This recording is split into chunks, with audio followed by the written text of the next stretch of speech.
Olá, eu sou a Cris e esse é o Confabulando, um canal de contação de história para todas as idades, da Cia do Liquidificador.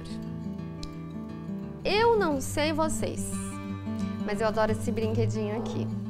Desde criança, eu não posso ver esse brinquedinho que eu já fico doida, ó. Quando você aperta aqui, no final dele, ele balança o rabinho. Quando você aperta aqui, ele fala sim, não.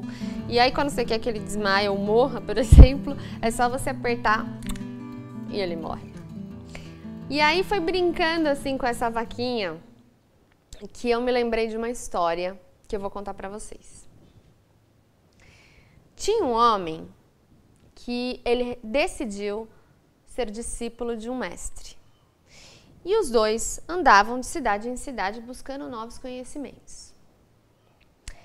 Num dia, os dois estavam caminhando, chegaram num vilarejo e resolveram subir numa montanha. Conforme eles foram subindo, o dia foi virando noite, foi escurecendo. E eles tinham que rapidamente conseguir algum lugar, algum abrigo para dormir e para passar aquela noite. Foi então que eles se depararam com uma casinha. Mas era uma casa bem pobrezinha, assim. Era só uns tapumes, um chão de terra batida, bem pobrezinha mesmo. Aí eles bateram. Quem abriu foi um homem com uma aparência assim bem triste. Ele estava com o rosto fundo, umas olheiras, os dentes assim bem maltratados. Mas o homem tinha um sorriso, tinha um coração que foi abrindo as portas para os dois, começou a conversar. Ele logo apresentou toda a família, começou a falar um pouco com eles e eles explicaram que estavam ali em busca de conhecimento, que eles estavam andando de cidade em cidade. Bom, já era quase a hora do jantar, se é que a gente pode chamar de jantar. E aí, eles estavam lá fazendo um feijãozinho, uma farofa, que era o que tinha. Colocaram mais água no feijão, ofereceram para os dois. Eles ficaram de prosa um tempão, até chegar a hora de dormir. Aquele homem ofereceu a única cama que ele tinha para os dois poderem dormir naquele dia. Pois é, ele era super generoso. E aí os dois dormiram, passaram uma noite super confortável naquele dia, acordaram, conversaram mais um pouco. E antes de sair, o mestre, curioso que estava, perguntou, mas como é que vocês estão vivendo, né? Nesse lugar, não tem nada, não tem uma plantação. Como é que vocês fazem para conseguir sobreviver aqui? Aí o homem falou, tá vendo aquela vaquinha magrela? Ali, lá, mais pra frente? É ela que oferece tudo que a gente precisa. Os dois olharam, gente. Era uma vaquinha com as tetas murchas, assim, ó. Apareciam os ossos dela, dava dó da vaquinha. Essa vaquinha. Ela dá um pouco de leite pra gente todo dia, acredita? Com esse leite a gente leva lá no mercado, a gente troca por alguma coisa, um pedaço de pão, feijão, arroz, a gente troca por alguma coisa, a gente faz aqui e é o que tem, né? A gente faz um queijo também, graças a essa vaquinha magrela que a gente está vivo hoje. O mestre então agradeceu a estadia e resolveu partir. Pouco tempo depois o mestre parou. O discípulo começou a olhar, achou estranho. E aí o mestre parou de novo e ficou... Discípulo, pega aquela vaquinha. Traz a vaquinha pra cá. Joga do precipício.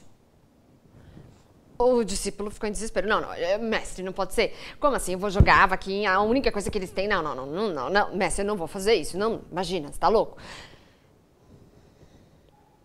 Pega a vaquinha, joga do precipício. Mas mestre, vaquinha, precipício.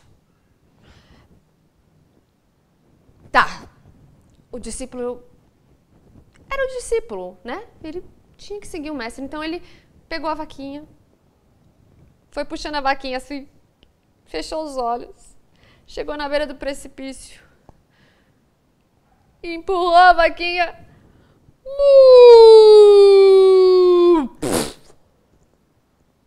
Gente, a vaquinha morreu na mesma hora. O discípulo na mesma hora começou a sentir estômago virar, começou a sentir uma sensação que ele nunca tinha sentido antes na vida. Ele começou a pensar, como é que eu fiz isso com aquela família? Pobre coisa. Gente, era a única coisa que eles tinham. E aí, aquele pensamento foi crescendo, os dias foram passando, conforme ele caminhava com o mestre, ele não conseguia esquecer daquela cena. Era o remorso que tinha tomado conta dele.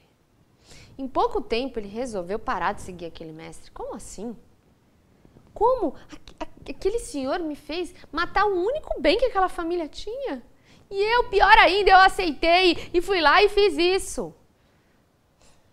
O tempo foi passando, os anos foram passando e o homem já não conseguia mais dormir. Só pensava naquela família, na pobreza, só pensava no que ele tinha feito. Daí ele tomou uma decisão, resolveu voltar para ver o que tinha acontecido. Tomando pela memória, ele lembrou do caminho, de algumas árvores, foi retomando até que ele chegou no vilarejo. Começou a subir a montanha. Só que, quando ele chegou lá na montanha, ele até pensou que estava no lugar errado. Não tinha mais aquela casinha pequenininha, não. Era um casarão enorme, parecia um palacete, com janelas grandes, com detalhes assim em ouro. E em volta tinha uma plantação linda. Ele ficou chocado na mesma hora. A primeira coisa que ele pensou foi, pronto. Eu matei aquela família morreu de fome, veio uma outra família rica, construiu aqui, ou senão agora eles estão igual os indigentes aí, percorrendo as cidades, passando fome. Ai, não sei o que eu vou fazer. Mas ele já estava ali, então o único jeito era perguntar, né? Bater lá e tentar saber o que aconteceu. Aí ele bateu lá na casa. Quem abriu foi um homem vistoso, com os olhos brilhantes, assim, um rosto corado, altivo. E aí ele já foi falando, oi senhor, desculpa incomodar, mas é que eu queria saber muito de uma família que eu conheci, que eu vim anos atrás aqui, eu queria muito reencontrá-los, eles receberam a gente tão bem, mas eu não sei o que aconteceu com eles e eu queria muito, será que o senhor tem alguma notícia deles? Ah, você não tá me reconhecendo, não? Eu me lembro muito de você, daquele senhor lá, vocês viviam juntos. Vocês viviam pra cima e pra baixo lá em busca de conhecimento. Eu lembro muito bem daquela noite. Foi muito boa prosa. Você não tá me reconhecendo? Vem aqui, entra, olha minha família como tá bem. Gente, ele entrou, ele ficou pasmo. Era uma sala, ele nunca tinha visto uma sala tão grande. Uns sofás chiques, um piso assim todo de mármore. Nossa, as crianças estavam crescidas, estavam fortes, a mulher vistosa. Nossa, ele né? Só cabia ele perguntar, mas o que aconteceu com vocês, gente? Vocês eram tão pobres, de repente, né, nessa fartura toda. Ô, você não sabe? Aquele dia que vocês vieram aqui, aconteceu uma tragédia.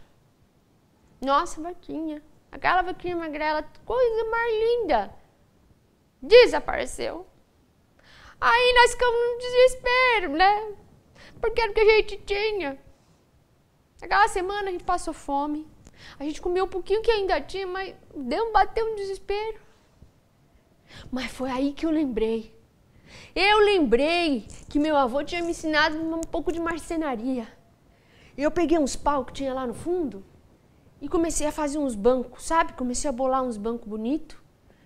Os primeiros não ficaram bons, mas depois de um tempo, nossa, os bancos começaram a ficar bonitos. Aí eu resolvi ir lá na feira central e vender aqueles bancos. E não é que deu certo, vendeu tudo. E aí eu comecei a fazer mais banco diferente, fiz mesa, fiz cadeira. Gente, eu comecei a vender, que era uma beleza. Daí a minha esposa, ela também se lembrou que a mãe ensinou um pouco de ponto cruz para ela, de bordado. E aí ela começou a fazer os vestidos. Mas não era qualquer vestido, não. Era uns vestidos que tinham uns barrados bonitos, com os detalhes assim, coisa mais linda. E começou a vender para as moças aqui do vilarejo, aqui embaixo. Vendeu, que é uma beleza. E aí ganhou fama. E não é que ela veste até gente famosa hoje. E meu filho tá na faculdade. Ixi, minha filha descobriu o dom, o talento pela pintura. Ela vende até uns quadros aí pro exterior. Nossa, não é que aquela vaquinha magrela sumiu e a nossa vida melhorou?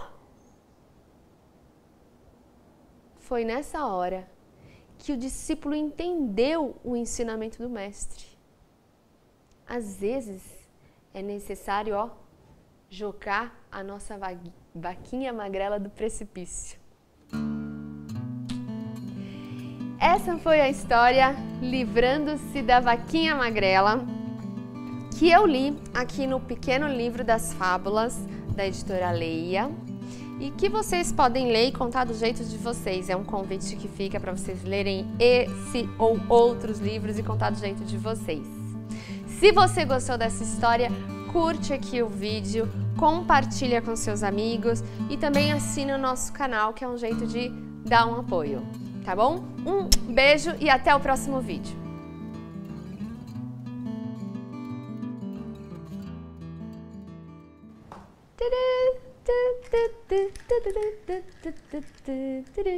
Tchau!